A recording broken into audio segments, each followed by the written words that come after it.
ابو بکر رضی اللہ عنہ میرے ہاں تشریف لائے۔ اس موقع پر انصار کی دو لونڈیاں دف بجاتے ہوئے وہ گیت گا رہی تھیں۔ ابو بکر رضی اللہ عنہ نے یہ دیکھا تو تعجب سے فرمایا، رسول اللہ صلی اللہ علیہ وسلم کے گھر میں موسیقی کے یہ شیطانی آلات؟ اچھا۔ رسول اللہ صلی اللہ علیہ وسلم نے ان کی یہ بات سنی تو چہرے سے کپڑا ہٹایا اور فرمایا، ابو بکر ان بچیوں کو گانے دو۔ سلامتی ہے ان آنکھوں پہ جو ہدایت پہ نظریں جمائے بیٹھی ہیں، ان کانوں پہ جو ذکر خیر کے منتظر رہتے ہیں، اور ان قدموں پہ جو ہدایت کی راہ پہ گامزن ہیں۔ اب سلسلہ روایات میں ہم کہاں پہنچ چکے ہیں؟ اگلی روایت کیا ہے اور اس میں کیا چیز بحث ہے؟ اس سے پہلے ہم 15 روایتیں پڑھ چکے ہیں، اب یہ 16ویں ہے۔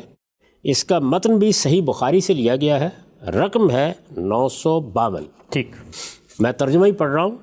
سیدہ عائشہ فرماتی ہیں، ابو بکر رضی اللہ عنہ میرے ہاں تشریف لائے۔ ان کے گرامی قدر والد ہیں۔ ابو بکر رضی اللہ عنہ میرے ہاں تشریف لائے۔ اس موقع پر انصار کی دو لونڈیاں دف بجاتے ہوئے وہ گیت گا رہی تھیں جو انصار نے جنگ بعاث کے دن ایک دوسرے کے لیے گائے تھے۔ اچھا۔ بالعموم لونڈیاں ہی ہوتی تھیں جو گیت گاتی تھیں، مجالس میں بھی گاتی تھیں، گھروں میں بھی گاتی تھیں۔ اس موقع پر انصار کی دو لونڈیاں دف بجاتے ہوئے وہ گیت گا رہی تھیں جو انصار نے جنگ بعاث کے دن ایک دوسرے کے لیے گائے تھے۔ رسول اللہ صلی اللہ علیہ وسلم وہیں اپنے چہرہ کپڑے سے ڈھانپے ہوئے آرام فرما رہے تھے۔ یعنی وہ لونڈیاں گا رہی تھیں، دف بھی بجا رہی تھیں، سیدہ سن رہی تھیں، رسالت مآب صلی اللہ علیہ وسلم وہاں آرام فرما رہے تھے اور آپ نے اپنا چہرہ کپڑے سے ڈھانپا ہوا تھا۔ رسول اللہ صلی اللہ علیہ وسلم وہیں اپنا چہرہ کپڑے سے ڈھانپے ہوئے آرام فرما رہے تھے، لیکن انہیں کچھ کہہ رہے تھے نہ روک رہے تھے۔ یعنی ایسا نہیں ہوا کہ کچھ ناگواری کا اظہار فرمایا ہو یا سیدہ کو توجہ دلائی ہو یا ان کو اس سے روک دیا ہو۔ وہ گا رہی تھیں، دف بھی بجا رہی تھیں، سیدہ سن بھی رہی تھیں، رسول اللہ صلی اللہ علیہ وسلم وہاں موجود بھی تھے، لیکن آپ نے کوئی نکیر کا جملہ نہیں کہا اور کوئی نکیر کا رویہ بھی اختیار نہیں فرمایا، لیکن انہیں کچھ کہہ رہے تھے نہ روک رہے تھے۔ سیدہ کہتی ہیں کہ وہ دونوں لونڈیاں پیشے ور گانے والیاں نہیں تھیں، یعنی یہ خیال نہ ہو کہ گویا کوئی پیشہ ور گانے والیاں تھیں جن کو باقاعدہ بلایا گیا تھا اور وہ وہاں اپنے فن کا مظاہرہ کر رہی تھیں۔ جیسے لونڈیاں گاتی تھیں گھروں میں بھی، دوسری جگہوں پر بھی، اسی طرح کی دو لونڈیاں تھیں اور انصار کی لونڈیاں تھیں یہ، اور یہ دف بجاتے ہوئے وہ گیت گا رہی تھیں۔ ابو بکر رضی اللہ عنہ نے یہ دیکھا تو تعجب سے فرمایا، رسول اللہ صلی اللہ علیہ وسلم کے گھر میں موسیقی کے یہ شیطانی آلات؟ اچھا۔ یعنی سیدنا صدیق نے اس پر یہ تبصرہ کیا۔ اب یہ دیکھیے کہ ان کا خیال غالباً یہ ہوگا کہ رسول اللہ صلی اللہ علیہ وسلم کو اس کا علم نہیں ہے، یا آپ آرام فرما رہے ہیں اور شاید سوئے ہوئے ہیں، یا آپ کی اس جانب توجہ نہیں ہوئی۔ تو انہوں نے کہا کہ رسول اللہ صلی اللہ علیہ وسلم کے گھر میں موسیقی کے یہ شیطانی آلات؟ سیدہ کہتی ہیں اس دن عید تھی۔ رسول اللہ صلی اللہ علیہ وسلم نے ان کی یہ بات سنی تو چہرے سے کپڑا ہٹایا اور فرمایا، ابو بکر ان بچیوں کو گانے دو، ہر قوم کی ایک عید ہوتی ہے اور آج ہماری عید کا دن ہے۔ سبحان اللہ۔ اچھا، یعنی یہ اندازہ کیجئے کہ کس طریقے سے آپ نے اس کی تعلیم دی ہے کہ مذہبی ذہن ان چیزوں کے بارے میں اس طرح حساس ہو جاتا ہے، وہ صحیح اعتدال پر آئے، چیزوں کو اس کی جگہ دیکھنا سیکھے، اسے یہ معلوم ہو کہ کسی چیز کا کیا محل ہے، کس موقع پر کیا کام نہ صرف یہ کہ جائز ہے بلکہ ہونا چاہیے، انسانی فطرت اس کا تقاضا کرتی ہے۔ رسول اللہ صلی اللہ علیہ وسلم نے ان کی یہ بات سنی تو چہرے سے کپڑا ہٹایا اور فرمایا، ابو بکر ان بچیوں کو گانے دو، ہر قوم کی عید ہوتی ہے اور آج ہماری عید کا دن ہے۔ پھر جب ابو بکر رضی اللہ عنہ کی توجہ دوسری جانب ہوئی تو میں نے لڑکیوں کو اشارہ کیا، چنانچہ وہ دونوں وہاں سے چلی گئی۔ کس نے اشارہ کیا؟ سیدہ نے۔ سیدہ کہتی ہیں کہ جب میں نے دیکھا کہ ابا جان کو کچھ یہ ناگوار گزرا ہے تو رسول اللہ صلی اللہ علیہ وسلم کے اس تبصرے کے باوجود میں نے اس کو پسند نہیں کیا کہ یہ معاملہ اسی طرح جاری رہے، لڑکیوں کو میں نے اشارہ کیا تو وہ ظاہر ہے کہ وہاں سے چلی گئی۔ یہ روایت ہے۔ اب یہ دیکھیے کہ اس میں جو سیدنا ابو بکر نے یہ کہا ہے کہ رسول اللہ صلی اللہ علیہ وسلم کے گھر میں موسیقی کے یہ شیطانی آلات، یہ میں نے اس پر ایک نوٹ لکھا ہے۔ یہ تبصرہ عرب جاہلی میں آلات موسیقی کے اس استعمال کی رعایت سے ہوا ہے جو ہم اپنے زمانے میں بھی شب و روز دیکھتے ہیں۔ یہاں کیا چیز بجائی جا رہی ہے؟ دف بجائی جا رہی ہے۔ دف پر انہوں نے آلات موسیقی یعنی من جملہ آلات موسیقی ہونے کا اطلاق کیا ہے۔ ٹھیک، اس سے یہ بات بھی واضح ہو گئی کہ دف آلات موسیقی سے کوئی مختلف چیز نہیں ہے، یعنی جس طرح دوسرے آلات موسیقی ہیں اسی طرح یہ بھی آلات موسیقی میں سے ہے۔ انہوں نے اس کو ناپسند فرمایا، اور یہ کس پہلو سے ناپسند فرمایا کہ یہ اگر کوئی جائز چیز بھی ہے تو رسالت مآب صلی اللہ علیہ وسلم کے گھر میں تو نہیں ہونی چاہیے۔ اور رسالت مآب صلی اللہ علیہ وسلم نے کیا توجہ دلائی کہ میرا گھر ہو یا کسی اور کا، ان چیزوں کا بھی ایک محل ہے۔ اور وہ کس طرح واضح کیا کہ آج عید کا دن ہے، ہر قوم کی ایک عید ہوتی ہے، ہماری عید آج ہے، اس میں اگر کچھ گانا بجانا ہو رہا ہے، کوئی تفریح کی چیز ہو رہی ہے تو اس پر نکیر نہیں کرنی چاہیے۔ یہ رسالت مآب صلی اللہ علیہ وسلم نے توجہ دلائی۔ یہ تبصرہ عرب جاہلی میں آلات موسیقی کے اس استعمال کی رعایت سے ہوا ہے جو ہم اپنے زمانے میں بھی شب و روز دیکھتے ہیں۔ روایتوں میں جگہ جگہ یہ تعبیر، یعنی یہ شیطانی آلات ہیں، یہ شیطان کی آواز ہے، روایتوں میں جگہ جگہ یہ تعبیر اسی پہلو کی رعایت سے اختیار کی گئی ہے۔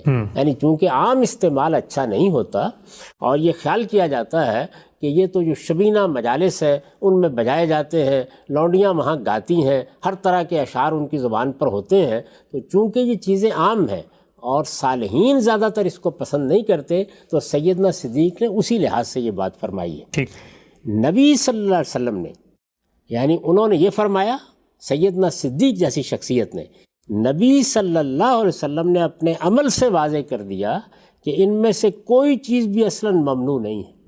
اب دیکھیے کیا اصلاً ممنوع نہیں ہے؟ گانا اصلاً ممنوع نہیں ہے، ایک بات۔ لڑکیوں کا گانا بھی اصلاً ممنوع نہیں ہے، اگر آپ انہیں سنتے ہیں اور آپ مرد ہیں تو یہ بھی اصلاً ممنوع نہیں ہے۔ اور اس کے ساتھ یہ بھی واضح کر دیا کہ دف بجائی جا رہی ہے، اور یہ ظاہر ہے کہ من جملہ آلات موسیقی ہے، آلات موسیقی کے ساتھ بھی گانا بجانا ممنوع نہیں۔ تو اپنے عمل سے یہ ساری چیزیں آپ نے واضح کر دی۔ نبی صلی اللہ علیہ وسلم نے اپنے عمل سے واضح کر دیا کہ ان میں سے کوئی چیز بھی اصلاً ممنوع نہیں ہے، یہ ان کا غلط یا صحیح استعمال ہے جو کبھی ممانعت اور کبھی جواز یا ترغیب کا باعث بن جاتا ہے۔ یہی پہلو ہیں جن کی طرف میں بار بار توجہ دلا رہا ہوں، یعنی اس وقت ممانعت کا باعث بن جاتا ہے جب ان آلات کو یا اچھی آواز کو آپ کسی غلط چیز کی ترغیب کے لیے استعمال کرتے ہیں، جیسے شرک کی ترغیب، جیسے بدعات کی ترغیب، جیسے فواحش کی ترغیب۔ تو جب آپ غلط استعمال کریں گے تو ممانعت بھی ہوگی، تنبیہ بھی ہوگی، توجہ بھی دلائی جائے گی، اس پر کوئی سخت تبصرہ بھی ہو جائے گا، اور سیدنا صدیق یا سیدنا عمر جیسی کوئی شخصیت اس کے بارے میں اس طرح کے الفاظ بھی کہہ دے گی۔ وہ اسی پس منظر میں سمجھنے چاہیے۔ آپ نے یعنی رسالت مآب صلی اللہ علیہ وسلم نے ان کے اچھے اور برے استعمال میں جس فرق کو ملحوظ رکھنے کی تعلیم دی، اس کے بعد ظاہر ہے کہ سیدنا ابو بکر کی یہ رائے نہیں رہی ہوگی۔ یعنی یہ تو نہیں ہو سکتا کہ سیدنا صدیق اس کے بعد بھی اپنی اس رائے پر قائم رہے ہوں کہ یہ ہر حال میں شیطانی آلات ہے۔ ایک بات انہوں نے فرمائی، رسالت مآب صلی اللہ علیہ وسلم نے دوسرے پہلو کی طرف توجہ دلائی، اپنی موجودگی میں توجہ دلائی، دف بھی بجائی جا رہی تھی، گانا بھی گایا جا رہا تھا، اور دف کون بجا رہا تھا اور گانے کون گا رہا تھا؟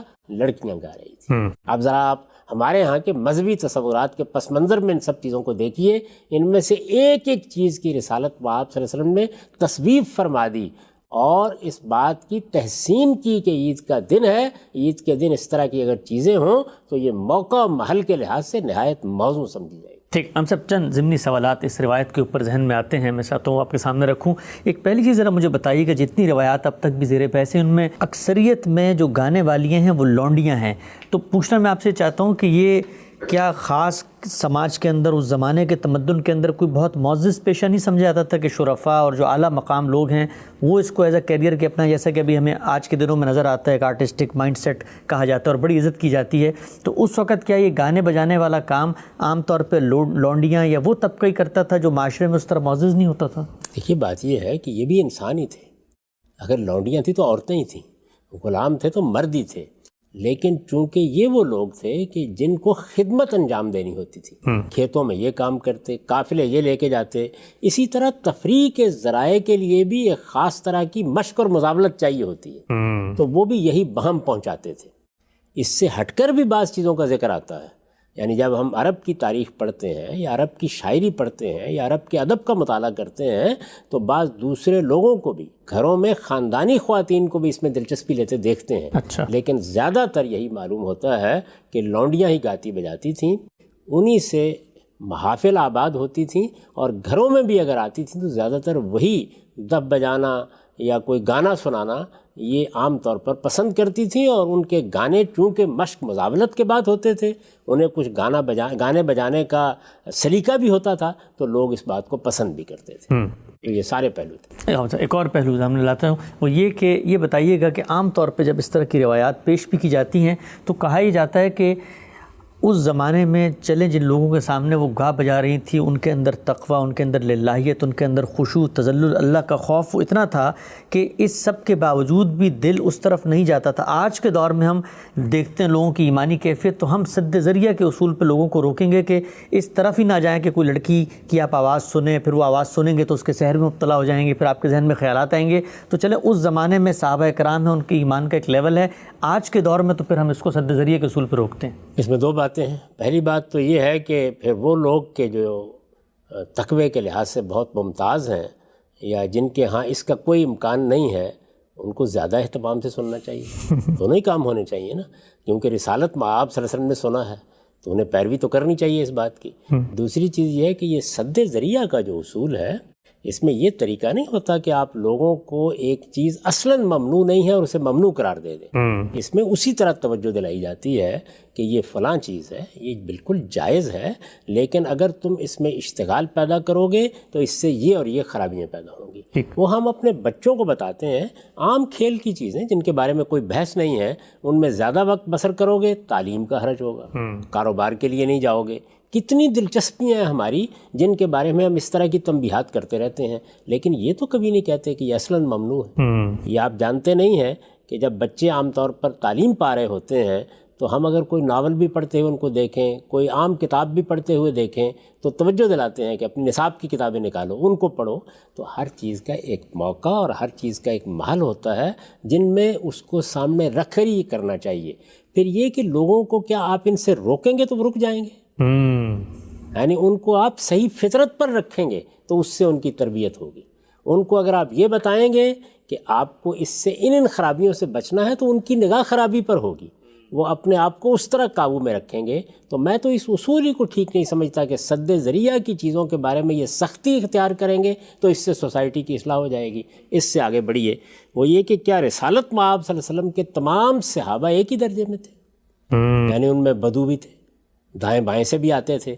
کیا آپ نے ان کے بارے میں اس طرح کا کوئی اعلان کرایا اور یہ کہا کہ چلیے یہ حضرات تو یا میری مجلس میں تو یہ چیزیں سد ذریعہ کے اصول کے اوپر ممنوع قرار دینے کی ضرورت نہیں ہے، لیکن آپ حضرات اس کے قریب نہ جائیں کیونکہ آپ لوگوں کے ہاں وہ تقویٰ نہیں ہے، وہ للہیت نہیں ہے، ابھی ایمان دلوں میں داخل نہیں ہوا. یعنی ایک وہ گروہ ہے جو ایمان لا چکا ہے جس پر یہ قرآن کا تبصرہ ہے. آپ حضرات تو اس میں احتیاط کیا کریں. یہ طریقہ رسالت مآب صلی اللہ علیہ وسلم نے اختیار نہیں کیا. اور میں بہت ادب کے ساتھ یہ عرض کروں گا کہ ہمارے علماء کو بھی اس معاملے میں اپنی اصلاح کرنی چاہیے. رسالت مآب صلی اللہ علیہ وسلم نے جو طریقے اختیار کیے، جو رویے اپنائے، وہی ہمارے لیے مثالی رویے ہیں. انہی کو ہمیشہ ملحوظ رکھنا چاہیے. ان سے آگے بڑھ کر آپ جو کام بھی کریں گے وہ کسی نہ کسی خرابی کا باعث بن جائے گا. تو صحیح جگہ پر رہیے کہ یہ تمام فنون لطیفہ زینت کی چیزیں ہیں، یہ تمام فنون لطیفہ بالکل جائز ہیں، ان میں کوئی چیز بھی اصلاً ممنوع نہیں ہے. یہ ان کا استعمال ہے یا ان کے ساتھ اشتغال ہے جس پر بعض اوقات کوئی منفی تبصرہ کرنا پڑتا ہے. ٹھیک ہے، ہم سب سلسلہ گفتگو کو آگے بڑھاتے ہیں. روایت کے حوالے سے یہ پہلو واضح ہوا. میں چاہوں گا کہ اگلی روایت پڑھیں اور بتائیں کہ وہاں کیا زیر بحث ہے. اس کے بعد جو روایت میں پڑھ رہا ہوں اس کا متن ہم نے نسائی کی السنن الکبریٰ سے لیا ہے.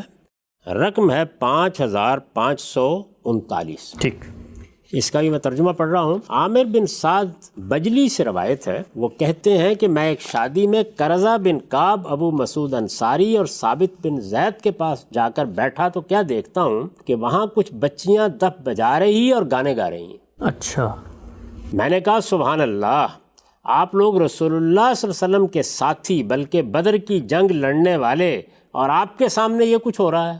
اچھا، یہ دیکھیے، یہ جو ہمارے ہاں آج ایک مذہبی ذہن ہے، جس طریقے سے چیزوں کو یہ دیکھتا ہے، جیسے سد ذریعہ کے معاملے میں بہت زیادہ سختی برتتا ہے، یا اس طرح کی چیزوں میں اشتغال کو مذہبی احساس کے خلاف سمجھتا ہے، یہ اس وقت بھی لوگ موجود تھے۔ عامر بن سعد بجلی سے روایت ہے، وہ کہتے ہیں کہ میں ایک شادی میں قرظہ بن کعب، ابو مسعود انصاری اور ثابت بن زید کے پاس جا کر بیٹھا تو کیا دیکھتا ہوں، اب یہ لوگ کون ہیں یہ خود انہوں نے آگے بتایا ہے، کہ وہاں کچھ بچیاں دف بجا رہی اور گانے گا رہی ہیں۔ میں نے کہا سبحان اللہ، آپ لوگ رسول اللہ صلی اللہ علیہ وسلم کے ساتھی، بلکہ بدر کی جنگ لڑنے والے، اور آپ کے سامنے یہ کچھ ہو رہا ہے۔ قرظہ اور ابو مسعود کہنے لگے تم چاہو تو ہمارے ساتھ بیٹھ کر سنو اور چاہو تو یہاں سے جا سکتے، اس لیے کہ ہمیں شادی بیاہ کے موقع پر گانے بجانے اور میت پر رونے کی رخصت دی گئی ہے اگر اس میں نوحہ نہ کیا جائے۔ سبحان یعنی انہوں نے گویا یہ بتایا کہ دیکھو باقی موقعوں کی بات تو خیر چھوڑو، اس پر کوئی گفتگو ہو سکتی ہے، لیکن شادی بیاہ کے موقعوں پر تو رسالت آپ صرف نے ہم دیکھ چکے ہیں، ترغیب دی ہے اس بات کی۔ اسی طرح اگر کوئی مر گیا ہے، دنیا سے رخصت ہو گیا ہے، تو انسانی جذبات کا اظہار رونے کی صورت میں ہو جاتا ہے۔ تو انہوں نے یہ تنبیہ کی کہ نوحہ کرنے سے رسول اللہ نے روکا ہے، لیکن رونے سے نہیں روکا۔ اسی طریقے سے اگر ان چیزوں میں زیادہ اشتغال ہو، ان کا غلط استعمال ہو، روز لوگ لونڈیوں کی مجالس میں جانا شروع کر دیں، شبینہ کلبوں میں جانا شروع کر دیں، یہ روکنے کی جگہ ہے۔ یہ شادی بیاہ کا موقع ہے، اس میں یہ باتیں کر رہے ہو، اگر تمہارا دل نہیں چاہتا تو تم جاؤ، جا کے کوئی کام کرو، ہمیں رسالت میں آپ صلی اللہ علیہ وسلم میں اس کی اجازت دے رکھی ہوئی، یہ انہوں نے فرمایا۔ یہ جو یہ الفاظ ہیں کہ اللہ کے پیغمبر کے ساتھی، بدر کی جنگ لڑنے والے، اور ان کے سامنے یہ سب کچھ ہو رہا ہے، اس پر میں نے لکھا ہے غنا اور موسیقی کے بارے میں یہ سوال کیوں پیدا ہوتا تھا، یعنی یہ کیا وجہ ہے کہ سیدنا صدیق نے بھی یہ بات کہہ دی، رسالت مآب صلی اللہ علیہ وسلم کے سامنے سیدنا عمر کو دیکھ کر لونڈی نے بھی یہ رویہ اختیار کیا جو ہم پیچھے پڑ چکے ہیں۔ غنا اور موسیقی کے بارے میں یہ سوال کیوں پیدا ہوتا تھا، اس کی وضاحت ہم پیچھے کر چکے ہیں کہ ہمارے زمانے کی طرح اس زمانے میں بھی اس کا استعمال، اب یہ دیکھیے کہ کیا چیز تھی، استعمال، ہمارے زمانے کی طرح اس زمانے میں بھی اس کا استعمال زیادہ تر مشرکانہ تصورات اور فواحش کی ترغیب ہی کے لیے ہوتا تھا۔ اس سے پیچھے ہم تبصرہ کر چکے ہیں کہ اگر ہم اپنے زمانے میں دیکھیں تو یہ غلط استعمال جگہ جگہ مشاہدہ کیا جا سکتا ہے۔ اس میں اشتغال سے جو مسائل پیدا ہوتے ہیں وہ بھی ہم روزمرہ دیکھتے ہیں، ان کا مشاہدہ کرتے ہیں۔ تو جس طرح آج کے زمانے میں بعض اوقات سختی سے توجہ دلانی پڑ جاتی ہے، اس زمانے میں بھی غلط استعمال کی وجہ سے یا غلط اشتغال کی وجہ سے ایسی باتیں لوگ کہتے تھے۔ غنا اور موسیقی کے بارے میں یہ سوال کیوں پیدا ہوتا تھا، اس کی وضاحت ہم پیچھے کر چکے ہیں کہ ہمارے زمانے کی طرح اس زمانے میں بھی اس کا استعمال زیادہ تر مشرکانہ تصورات اور فواحش کی ترغیب ہی کے لیے ہوتا تھا۔ روایتوں میں رخصت کا لفظ اسی رعایت سے بولا گیا ہے، چونکہ عمومی استعمال یہ تھا، تو اب یہ کہ پھر کیا ہم اس کو استعمال ہی نہیں کریں گے، تو رخصت دی گئی کا جو لفظ بولا گیا اس کا مطلب یہ ہے کہ نہیں، اگر موضوع اچھا ہے، اگر گانے میں کوئی قباحت نہیں ہے، اگر موقع ایسا ہے، اگر اس نوعیت کا اشتغال نہیں ہے کہ نماز میں بھی رکاوٹ پڑ گئی اور روزے میں بھی رکاوٹ پڑ گئی اور دینی زندگی بالکل غارت ہو کر رہ گئی، تو پھر کوئی حرج نہیں۔ لفظ کے اس طریقے پر استعمال کی مثالیں ہر زبان میں دیکھ لی جا سکتی ہیں۔